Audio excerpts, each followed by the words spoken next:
Well, as I work on completing my final for technology, this is what I came up with. So I'm going to take us to the ELLs. I'm going to do it in 4 easy steps. Step 1. The first thing I did for my final here was to use an app called iFake Text Message. So here's what it looks like. And in this iFake text message, I am able to create a conversation.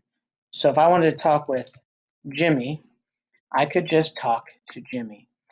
And I could say, hey, Jimmy, what is going on today? Question mark.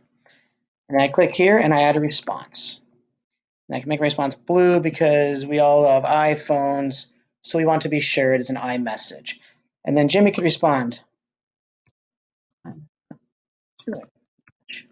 Do you want to get together? And this can go on and on for as many messages as we choose to send back and forth. So my thought process there was this was a way for me to introduce to my students conversational writing. It is difficult sometimes for kids to use quotation marks in their writing. No, it's not sometimes. It is always difficult for students to use quotation marks in their writing.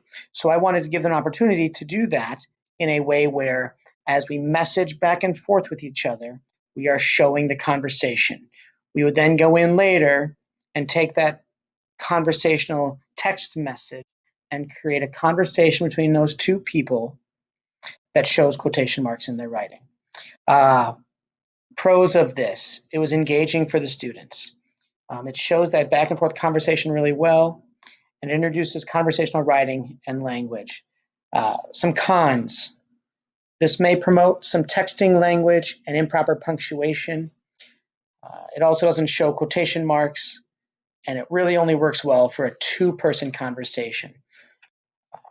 I'm okay with that. As we set guidelines for the students, we make sure that they know they're not allowed to use abbreviations in their texting.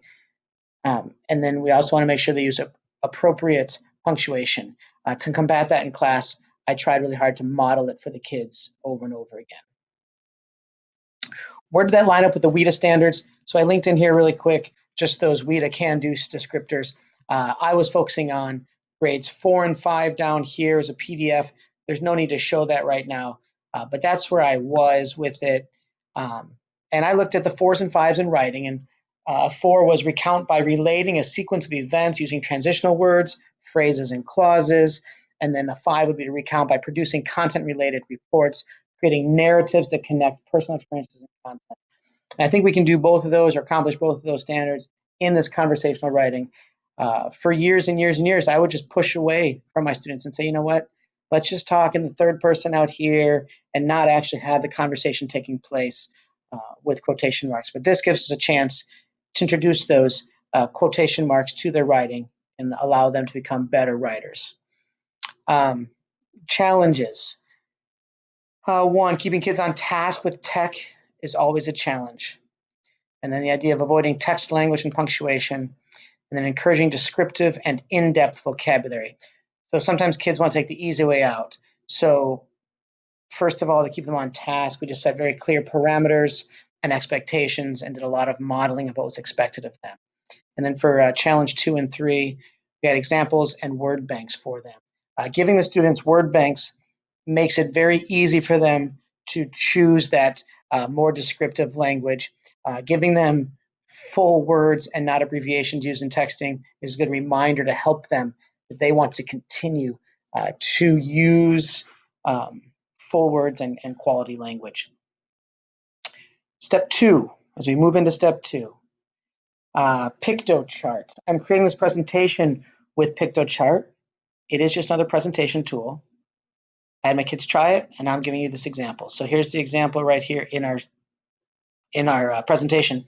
And here's what Piktochart looks like. It's a very easy to use presentation maker. Really kind of cool. Really quick in here. We can watch this demo.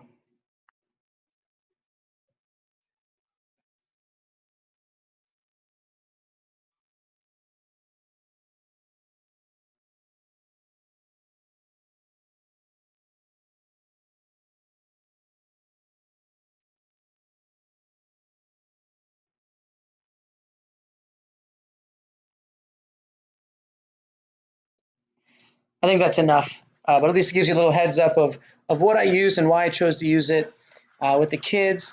They really liked it. One of the hardest things, though, for kids when they're used to using Google Slides is Piktochart was another example where pulling images from Google was a little difficult.